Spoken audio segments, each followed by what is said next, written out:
see it in the heart. When we took it out, we've cleaned that out for the most part. Okay, the plaque, you mean? Yes. Okay. All right. Okay.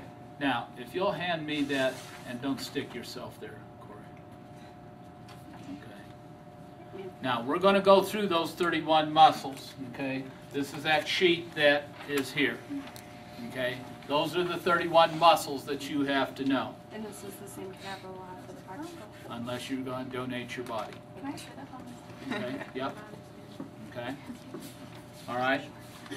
So if you look, we're going to go through. Now some of these are easier than others. Okay? Now if we look, one of the easiest ones that we're going to have is this guy that's up here, which is the sternocleidomastoid. Okay? That's the first one, named for points of attachment and doing that. Okay? The second one is the pectoralis major, which is named how? Yeah, major meaning because it's a big one, and Location. pectoralis because of its location. Now everything that the pectoralis major does, it does to the humerus. So the insertion is on the humerus. Okay, what it does to the humerus. The origin is all the way around everything, clavicle, true ribs, false ribs down here. Okay? In males, is that bigger than in females? Just That muscle? because of The body size? just because of testosterone. Okay? This guy here that's underneath is the pectoralis minor. Named because size and location. Okay? Now, just because they have the same name, it's different. Remember I said the major does what? The insertion is on the humerus. Okay? Everything it does to the humerus. The pectoralis minor, the insertion is on the coracoid process of the scapula. And the origin is down here on ribs 3, 4, and 5. So when it contracts, it does what? Pulls it down, depresses the scapula. Okay? Number 4, okay, back here. Okay, and I'm going to show you, it's back here. Turn around. All the way around. Oh. Okay. On Marion, okay, the trapezius goes from where? I'm not going to touch you. No, you don't want me holding that either. Okay. From the occipital down to T12. That's the origin. The insertion is on the scapula. Okay, on the spine of the scapula. Now that trapezius is a big muscle. Okay, that's, you can see right here, this right here, Marion, that's that right there. Now, if the upper fibers contract, okay, from here up here, you pull your shoulders up, right? Okay? If the lower fibers down here contract, it depresses. Now, the fibers that are through here run straight across, and they adduct the scapula, which means the other way. They pull the scapula together. Okay? I'm not going to be politically correct, and if you say that I said this, I never did. It's a 7th grade girl's best friend, all right, is doing that, all right, is that, all right? Now you said the condyles? Occipital? No, just the occipital bone itself. Oh, Okay. Over here, okay, you see all these, and they did a nice job of getting all of these out. On a thin male, you see all of these. Do you see all those points? They're there. These are the serratus anterior. How are they named? Serratus is like your serrated knife. Anterior is because they're on the front. Okay? Now, the origin is ribs 1 through 8 or 9. That's what you see on a thin male. Okay? Posteriorly, the insertion is on the scapula. And what they do is they abduct the scapula. They roll your shoulder forward. Okay? Now, I'm not a big fan of Mike Tyson, the boxer. But Mike Tyson had one incredible set of serratus anterior. Because if you followed boxing at all, whether he did or not, how did Mike Tyson win matches? He didn't knock people out. Jeez. He did what? He beat him up. He killed him inside because he did what? Rotated his shoulder. He had all the strength rotating the shoulder in like this, both sides.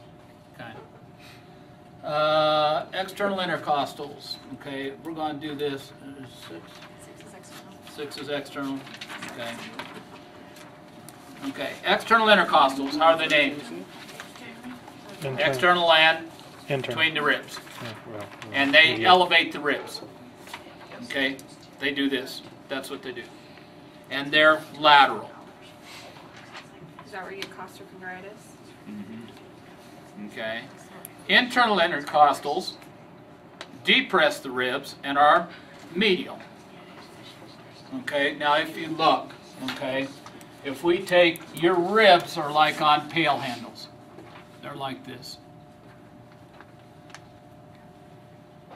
You have two muscles of inspiration. What are the two muscles that allow you to take air in? Diaphragm and the external intercostals.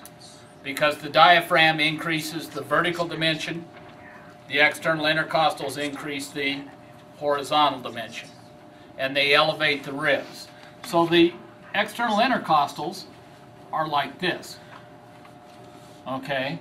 Where the origin, if we're talking about the external intercostals, the origin is up here, the insertion is down here. Now the wording in that thing is strange, but it's the only way we can do it. Okay? The origin is on the inferior border of the rib above. That's the least movable point. The insertion is what? The superior border of the rib below, because what does it do? It pulls the rib up. Okay? Now, the internal intercostals are what? Exactly the opposite. Because they do what? They depress the ribs. So the insertion's up here and the origin's down here. Because they do what? So the origin's on the superior border of the rib below, the insertion is on the the origin's on the superior border of the rib below, the insertion is on the inferior border of the rib above because it does what? Okay?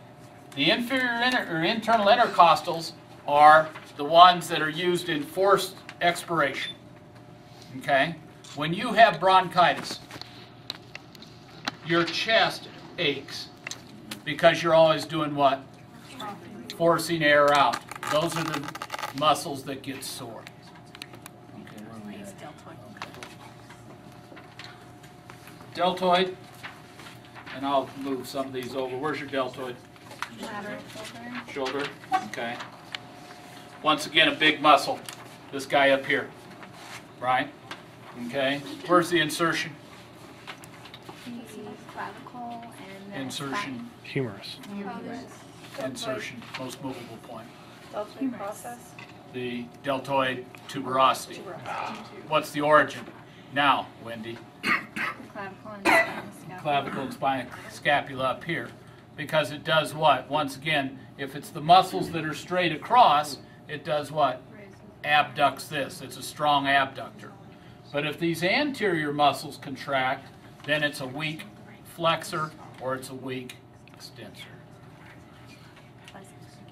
Okay, if you look over here, okay, this guy that's on top here, or you can see this guy here, is the biceps brachii.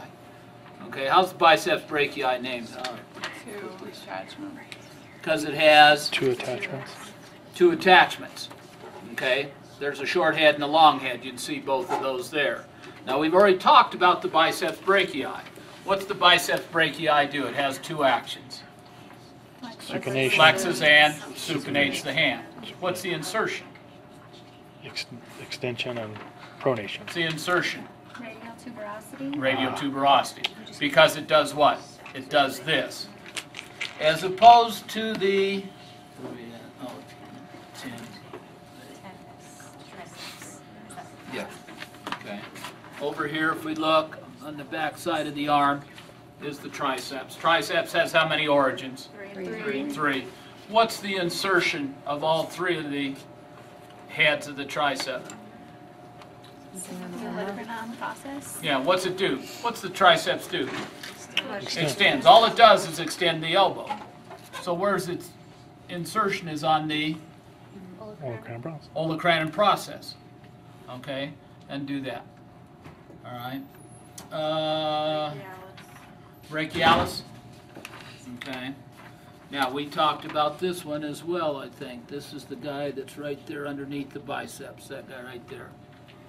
The brachialis flexes a pronated forearm. Number 11. Does this. What has to be the insertion? The only thing it does is this. Corcoid. Doesn't do any of this. Is the ulna. Right? Only thing it does is that. Brachioradialis. Okay. Brachioradialis is this guy that comes down. Let me see where this guy is. This guy right here. Brachioradialis. Okay. Routine is supinator. Okay. Now, if you look at this, the supinator is this guy right here. And if you look at the what's the supinator do? Supination. Duh. Okay, as opposed to the pronator that, duh. Now, if you, okay, now tell me, if the supinator's here, okay, the supinator does what? Supinates the hand. What's the insertion? What's it absolutely have to be? The Radius. radius. Because it does what? Pulls the radius over. What's the origin? Humerus. Lateral epicondyle. Okay, where's the pronator? On the inside here, what's the insertion? Radius. Okay, what's the origin? Medial epicondyle, because it does what? Pulls it back over. Forearm Okay. extensors. Sorry. Let's do 14 and 15 together. Now, making you a believer in a higher being somewhere is 14 and 15. 14 is this whole group of muscles. There's about 6 of them that are on the posterior forearm. Okay, let me make sure that I know what I'm talking about. Yeah, that do what? That are going to extend. Okay, they're on the posterior surface anatomically because they do what? Extend the hand. Whereas on this side, the anterior surface then, this group of whole 6 muscles, you don't need to know the individual muscles, you just need to know the group. Okay? Because they flex or what? On the inside surface. The extensors are on the outside. Okay. Diaphragm. I showed you the diaphragm, right? It's up here. Okay? Now, keep in mind the diaphragm's a dome. Okay? The only force that a muscle has is when it contracts. It gets shorter. So when all the muscles of the diaphragm contract, the fibers get shorter, and what happens? It goes down. It flattens and increases the vertical dimension of the thorax. Okay? Now, if you look at these next guys, okay, the next 6, let me make sure I got them lined out here, kind of. Okay, rectus abdominis.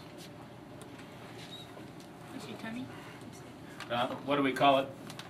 And guys, that's your 6-pack. Okay, Yeah. what's it do? Looks good. I don't have one. Don't Yeah. worry about me. Looks good. What's its function? Stability. Support your lower What's it back. allow you to do? Stand up. What does it do? Keeps you erect. Well, not necessarily. Flexion? Flexion, doing, your yeah, core. what, doing Sit-ups, sit-ups. yeah. Doing sit-ups, okay. What's the origin and what's the insertion?